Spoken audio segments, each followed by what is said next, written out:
ऐसन बर्बादी हुए मैया साजल रहे सिंदूरवा।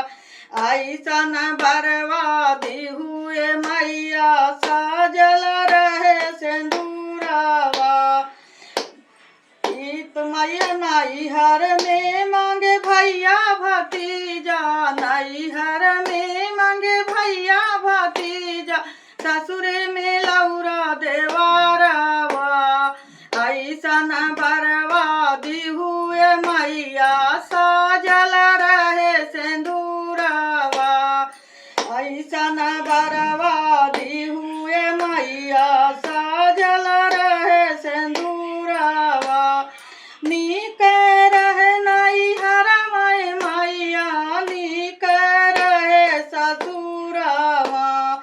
नीक रहे नैहर में मैया, नीक रहे ससुरवा।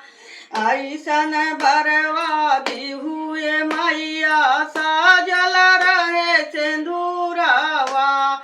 ऐसन